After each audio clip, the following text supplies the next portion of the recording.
Assalamualaikum warahmatullahi wabarakatuh. Salam sejahtera buat kita semuanya. Salam semangat untuk teman-teman semuanya. Coba tebak, kalau ditarik makin tinggi, kalau putus dikejar-kejar. Apa ya? Ya, benar sekali, layang-layang. Sebelumnya, untuk memperkenalkan diri, nama saya Ahmad Taufik, kelas Administrasi Perkantoran Karyawan. Oke, pada kesempatan ini saya akan mempresentasikan tentang layang-layang. Oke, langsung saja. Yang pertama adalah sejarah layang-layang. Ada yang mengatakan bahwa layang-layang itu bersumber dari China. Ada juga yang mengatakan layang-layang pertama ditemukan di Jepang, dan ada juga yang mengatakan bahwa layang-layang itu dari Mesir. Tapi hal tersebut terbantahkan oleh seorang ilmuwan asal Jerman bernama Wolfgang Beck, ilmuwan sekaligus konsultan of cat aerial photography sekian TV use of cat aerial photography. Dia melakukan penelitian di sebuah gua bernama Gua Sugi Patani, Desa Liangkoberi, Pulau Muna, tepatnya di Provinsi Sulawesi Tenggara, Indonesia. Itu dilakukan tahun 1997. Hasil penelitian tersebut ditemukan ada gambar prasejarah. Gambar tersebut yaitu seorang anak sedang bermain layang-layang. Dan dari hasil penelitian itu ternyata diambil kesimpulan bahwa gambar prasejarah tersebut sudah ada sejak 4000 tahun sebelum Masehi. Hasil temuan tersebut kemudian dipublikasikan ke dalam sebuah artikel bernama The Fish Hitman, yang kemudian tertuang dalam sebuah majalah di Jerman tahun 2003. Hal tersebut menjadi penampik bahwa layang-layang yang berasal dari China, yaitu dari abad 2000 sebelum Masehi, ternyata salah. Kemudian bahan-bahan yang digunakan dalam pembuatan layang-layang di Pulau Muna tersebut yaitu dari daun kolope, yaitu kalau di Jawa itu daun ubi gadung yang dikeringkan, kemudian dipotong ujung-ujungnya, kemudian dirajut dengan menggunakan lidi, dan sebagai talinya terbuat dari serat marasukan yang terdapat dalam hutan di Pulau Muna tersebut. Kemudian fungsi layang-layang, ada beberapa fungsi layang-layang. Yang pertama adalah sebagai alat bantu pertahanan kerajaan. Pada saat dinasti Han, yaitu di China,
membuktikan bahwa petir itu bermuatan listrik.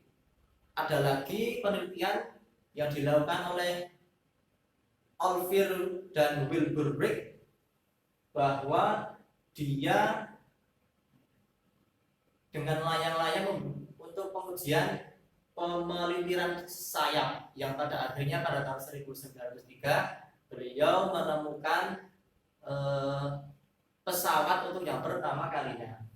Kemudian yang ketiga adalah alat bantu memancing. Di sekitar daerah Lampung dan Jawa Barat, layang-layang digunakan sebagai alat bantu memancing, dan juga di Pangandaran layang-layang digunakan sebagai alat bantu untuk menjerat kalong atau kelelawar. Yang keempat, fungsi ritual. Ada beberapa daerah di Indonesia yang menggunakan layang-layang sebagai acara ritual. Sebagai contoh, yaitu di Bali. Di Bali, masalah di Bali menganggap layang-layang sebagai penjaga dewa. Ada dewa layang-layang di sana bernama Rere Angon, yang mana sebelum menerbangkan layang-layang tersebut disembah dan di ritual, yang mana agar layang-layang tersebut menjadi suci dan kemudian diterbangkan, dan tidak boleh layang-layang tersebut menyentuh tanah.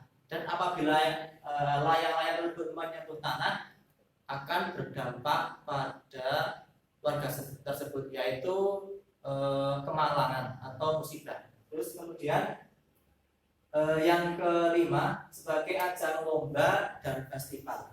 Di kawasan Nusantara sendiri, festival itu diketahui pada abad ke-17, yang mana dari festival tersebut diikuti oleh para pembesar-pembesar kerajaan.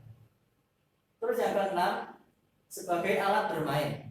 Tentunya untuk saat ini banyak sekali anak-anak di penjuru Indonesia menggunakan layang-layang sebagai alat bermain.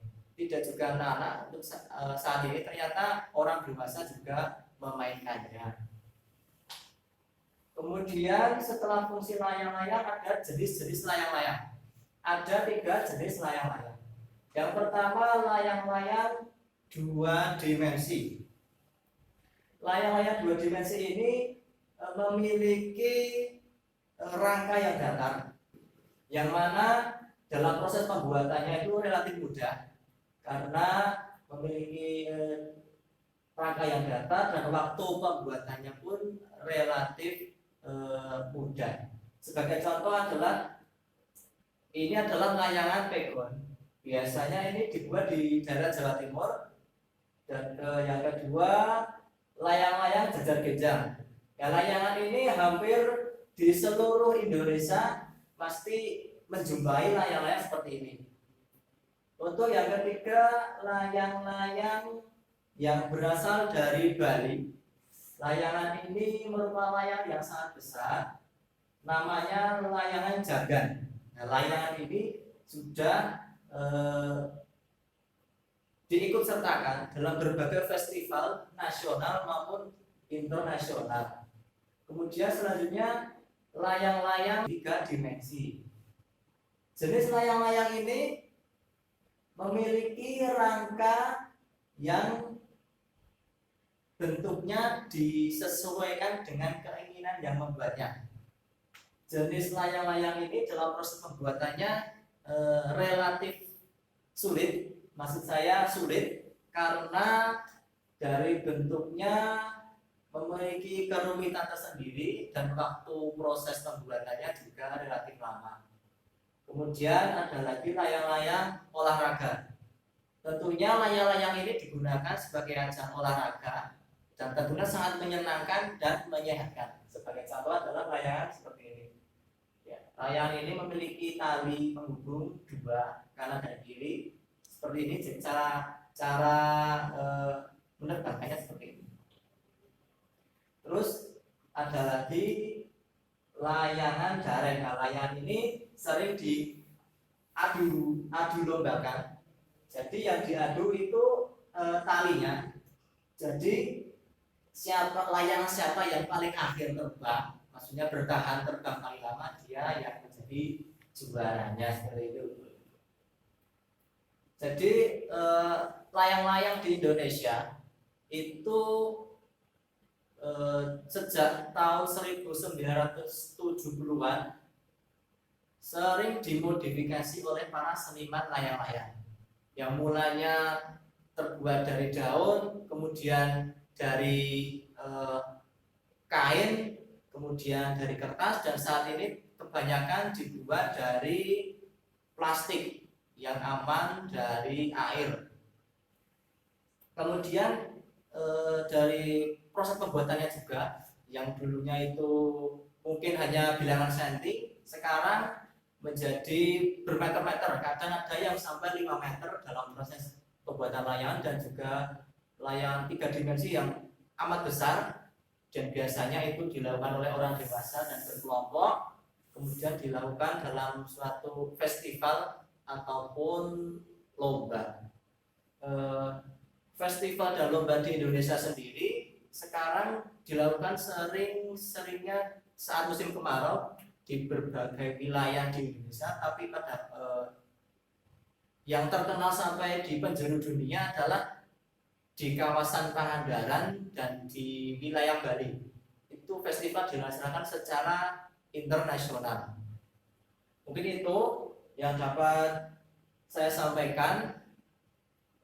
Banyak tutur kata saya dalam berbicara banyak salah, saya mohon maaf. Saya akhiri. Wassalamualaikum warahmatullahi wabarakatuh.